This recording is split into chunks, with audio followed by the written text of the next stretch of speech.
Hello, Eva. How are you today? I'm very well today, thank you. How are you? Okay, so... John Baker, journalist, hard-hitting questions. How are you today? What would you like me to say? I mean, tell us your... No, it's... Now I put him under pressure to ask a really good first question. How did you first become interested in politics? Good question. Yes, it's a good question that I might not have the most interesting answer to. Oh, come on. It was a gradual process. I'm not going to say that I was 5 years old marching around telling everyone I wanted to be the Prime Minister, because I wasn't. I was the kind of kid who always wanted to get involved in different things. I liked being a leader. I liked problem solving. And it was over a period of time I got involved with different organisations, people like Peterborough Citizens, Jumped Up Theatre, Peterborough Youth Council. And one day my teacher forwarded me an email saying, you can apply to be a Youth MP. I thought, absolutely no way. I don't have time for this. I'm not the right person for this. But I applied anyway. And throughout the application process, I realised, yes, this is absolutely for me. And at some point over the last 18 months while I've been in the job, I've completely fallen in love with it. Great. Can I take issue with something you just said? Yeah. You said to us that you didn't have a very good answer. That was a great answer. It was a good answer, I yeah. was really interested in that. You didn't go looking for it. It literally fell in your lap. Well, apparently I've learned to give politicians answers. Every time I'll get asked what I want for dinner and I get told that was a politician's answer. Yeah. So what was your campaign then? What did you run on? What were your ambitions when you wanted the role? Yeah, because when you want to get elected, you've got to win favour with people. So A manifesto, What a did you full run? 500-page manifesto. We had a 1-minute video manifesto, and Okay, that not was a so long. challenge in itself, because I am not the most concise person on the planet. Trying to condense my thoughts and personality into 1 minute was an arduous task, but I chose to run with sexual harassment in schools, eating disorders in the curriculum, and access to higher education. That last campaign's kind of softened over time. It was originally abolish university fees, but because I like to have concrete things that I can get done, I decided to soften it a bit so I could actually get it done in my term. But I condensed all of that into a 1-minute video, and the last line of my campaign video was, I won't just perform, I'll interrogate. And I think that it was those words and the look I gave at the end of the video which kind of told people. You meant business, yeah. It's memorable, isn't it? Yeah, and I think... How old were you when you did this? I was 16. 16 years old. To have had the capacity in your mind to sort of seize this opportunity to run with it and then win. Did you win comfortably? Yeah, I did. I was very grateful for it. So it's something like 25% of 11 to 18 year olds in Peterborough voted, and I got, I think it was just over 1,000. Second place candidate was just over 800.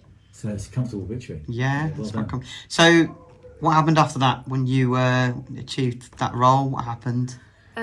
So there isn't a massive induction for youth MPs. You kind of just learn on the job. You get a bit of media training, and you get some, so we're managed centrally by British Youth Council. You get a bit of training from them on how to run a campaign and getting taught the ropes. But it's very much, okay, these are the promises you made. Nobody really tells you what your boundaries are or what you could do. Just have a go. So I work very closely with my youth worker who works with Peterborough City Council, and she supported me the whole way through to, if I've had an idea, help me figure out how that could work, how to manage it over time. And I think from there, I just got more and more ambitious as I went. I really wanted the role to be bigger and more visible. So that's why I've worked really hard on sort of publicity, press, that kind of thing. Currently I'm working hard to get schools more engaged, because I really wish we had a better network with schools as a youth voice sector. And then I've just accumulated different campaigns as I've gone along. I'd like to think I've kept the 3 original promises. I've done lots around sexual harassment and eating disorders, which I'm happy to talk more about. And I've picked up some new ones along the way based on what people have voiced to me. Would you say that influencers in the city, people who run the city, councillors, anybody that makes decisions, the key decision makers, do you feel that they don't listen to the opinions of young people enough? I feel like pretty much every decision maker I've ever had a conversation with in the city has made me feel so respected and listened to, and it's been an incredible experience. But I think the hardest part is getting those people in the same room as Youth Voice or with youth leaders. So I'm going to push you. What's the answer to my question? The answer to your question is, I think they do listen to us when they talk to us, but it's very hard to get us in front of them. Okay, so not enough would Not be the enough, answer? yes. And you mentioned there earlier on about getting more young people engaged. Is that something really difficult to do to get them engaged in politics? You know, I mean, for example, 18-year-old, how many of them are voting? Do you know? Do you have to push them to vote in elections and council elections? Definitely. It was quite a hard push even to get my circle of friends to vote in the local elections. I think it's But really... your circle of friends are under 18, are they not? They weren't at the time, no, not this year. Okay, so you've just hit voting age. Yes. That's interesting. And when you turn 18, maybe you've not been engaged to that point in politics, so don't bother voting at the council elections. Is that the point you're making, John? Maybe we should. I mean, we spoke about this before. Eva and I worked together on trying to get more young people interested in voting. And I remember you saying that perhaps not enough is done in schools, either by councils or by any political bodies, to get more people at a younger age engaged in politics and understanding what their democratic choices can do for their area. Is that fair? Because the decisions that are being made on their behalf, they may not be comfortable with. And if they haven't voted, then they've got no leg to stand on, right? 100%. Well, I think it's about helping young people understand where decisions that affect them are made and who is responsible for what, because they will be angry about those decisions, but they won't necessarily know who has the power to affect change. And I think it's not fair to blame young people for not voting or for not taking responsibility for their part in democracy, because a lot of the time we don't know how or the process of voting. So I had people sending me an email the night before the election saying, where do I go to vote? And then I told them, you're not registered, you don't. And they didn't know they had to register. So I don't think it's always fair to blame them, but I think what we can do to support them is demystify the process of engaging with politics, tell them how they can do that, and then also help them understand which decision makers make which decisions and how they can relate the issues they experience in life to the action they need to take. And this is a bit more of a wide-ranging question, I guess, but is it fair to say that a lot of young people have only ever known... It's been quite a tough time for young people. You know, since you've been alive with austerity, Brexit, whether you agree with it or not, COVID, we've had economy, we've had wars. It's not been the easiest time for young people. Eva, what year were you born in? 2005. You make a really good point. From 2005 to now, you've just outlined a whole heap of difficult bad times things that we've basically all had to go through. And it's whether, young people think to themselves, well, the world's going to hell no matter what we do. Do you know what I mean? That sort of... I wonder whether some young people fairly have this negative outlook on the world and politics as a whole. Well, definitely, and you're right in that it's that kind of apathetic angle. It's not anger or fear, because we've got nothing to compare it to. We can't think, oh, it's all going downhill compared to this wonderful period of excitement and change that we used to all enjoy. It's just a sort of, well, this is the way the world's always been. It hasn't felt like it's massively changed. It is apathetic, but still negative. And I think that is very true, and that is widespread, and it's difficult to get young people engaged in politics because they haven't really seen a new politics. I'd like to ask a question that's turning this conversation on its head a little bit. I'm passionate about Peterborough. I'm positive about the city. There's a new university that's hopefully going to thrive in years to come. I'm pretty sure that there's going to be bigger and better opportunities in the jobs market for the city in the coming years. I'd like to think there is. There's investment coming in galore. So what about your opinions on the future? Do you think Peterborough has a bright future? 100%. I feel incredibly passionate about Peterborough too, and that's developed whilst I've been in this role, and that's what makes me so passionate about wanting to shout about the opportunities we do have here and the trajectory we are taking, because I didn't like Peterborough until I was in a position to see everything that's so wonderful about it. I think we definitely do have a bright future here, and I want more young people to wake up and see, actually, we are on this trajectory. This is the part you could play in it, and this is what our city could look like in a couple of years down the line. I need to congratulate you. You've said a word twice that I've never been able to say, and I've been on the air doing radio shows for years. Can you say the word beginning with T that Eva said twice? Trajectory. I can't say trajectory. It's a word I've never been able to say. You just have. You say it. Trajectory. You say it. Trajectory. Correct. Hey. Correctory. What about your own pathway forward? What's your ambition, Eva? I mean, you're this Peterborough Youth MP. How do you see your life going over the next 5 to 10 years? What are your ambitions personally?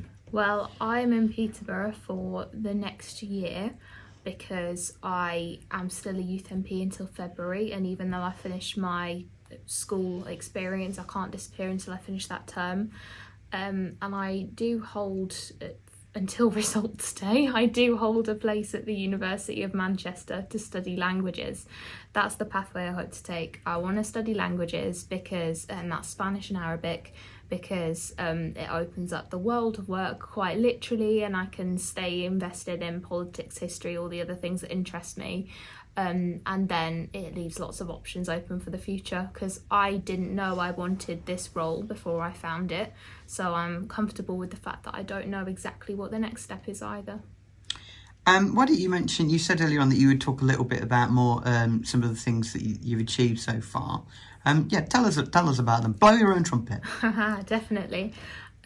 So the two main wins have been off the original manifesto. So in terms of sexual harassment in schools, we've just drawn to a close the first of its kind. It was a peer research project into sexual harassment in Peterborough schools. Me, in partnership with Peterborough City Council, got funding to employ 12 peer researchers in 12 schools across the city, paying them a living wage for their time to run focus groups with their peers and find out how sexual harassment was affecting the students in the school, and then report that back to decision makers, create this brilliant report with recommendations that head teachers can use to reduce sexual harassment. In terms of eating disorders as well, off that original manifesto, I've just finished working with all sorts of experts, so clinicians, nurses, artists, activists, lived experience experts, carers in the world of eating disorders to create a new 4-week PSHE curriculum around eating disorders, which will hopefully be being taught in Peterborough schools to 12 to 14-year-olds from September. Really? That's the bit of work I've got to do now. Well, that's fantastic. What an achievement that is. It's a brilliant achievement, isn't it? Very good. It really is. So, I mean, and you've got other things going on as well at the moment. Tell us about youth news. Yes, so it's a big week for youth news. We are launching a new consultation to try and find out where young people in Peterborough get their information and opportunities, where they get their news from. Is it social Instagram, media? TikTok. Well, yes, but from who? Because they're funneled off down different algorithms, so we don't know. Are there local influencers that they're following? If it's TikTok, there is no hope. That's all I will say. The playground, each other. But you see, teachers, I search for Peterborough on TikTok quite regularly because I do actually really quite like it, and all I get are the most negative things. It's I saw a travel guide to Peterborough the other day, and it was done in such a flippant manner. Oh, here's Bretton. Look at the cracks in the pavement. You want to go and visit them, and here's Dogsthorpe. Look at that netting torn down, and it was just cringed. Yeah. So back to your it was your question. Sorry, but that's what this piece of research, this consultation that we've just launched. It's an online survey to use like normal English, and it's going to run across the month of August, going out to young people. It should tell us stuff like that. So if they are using Instagram, then what are like the trends that they're seeing? Because obviously that's a particular format, right? That travel guide to Peterborough video. Could that format, which is coming across through the algorithm to young people, could we transfer more positive information onto that format, which we know the algorithm favours. And all of that data, so where young people get their news from, we're going to have a big launch event towards the end of September, sort of October time, with all different organisations, whether that be charities or businesses or other people in the city who want to reach young people, along with the sources of those networks. So that might be student radio presenters, that might be content creators online, that could be, it could even be the kid who everyone knows in the playground. We are very open to different possibilities, getting all those people in the same room to network so that information that needs to reach young people does, because there will be lasting connections between sources of information and the avenues through which that reaches young folk. It's going to be a great result to look at. I'm sure a lot of people will be interested in that. Now, Eva, there we must leave it because we're nearing the end of our podcast. But thank you indeed for joining us today. I think you come over brilliantly. I think you're representing the city brilliantly. It's non-partisan, isn't it? Absolutely. You're not flying any coloured flag. It's just about you wanting to try and be the voice of young people. And John, I'm sure you'd agree with me. A total credit to the city. Superb. It's really nice to have you here. You are a credit. You know, a really bright person, vibrant person, and we just hope that you return from Manchester and then Spain or Saudi Arabia or wherever you end up. But you come back to the city after your uni travelling, because no doubt you'll potentially retain the hope to continue trying to make a difference in the city. Absolutely, I'm very attached to Peterborough. Right, we're going to record that and save it, and then play it back in a few years' time, which is an MP somewhere in, I don't know, Yorkshire or something. And Eva, just to finish, if people listening would like to reach out to you, if there's maybe young people listening that want to contact you, what's the best way to do that? Absolutely. So social media, I'm on Instagram at Eva Woods, Twitter at Eva Woods MYP. You can look me up on LinkedIn. My email address is plastered all over those socials, and I'm very responsive on all of those, so please do get in touch if you want to. Thank you so much. Eva Woods, Youth MP for Peterborough, ending our Peterborough podcast for this particular episode. We're off for a little break, John, aren't we? A little break, not together, unfortunately. no sangrias for you and me together, but just a brief break, and then we'll be back in 4 weeks' time. End of August. August, yes. Yeah, so enjoy your summer, my friend. Yeah. And we will talk very soon here on the Peterborough Podcast.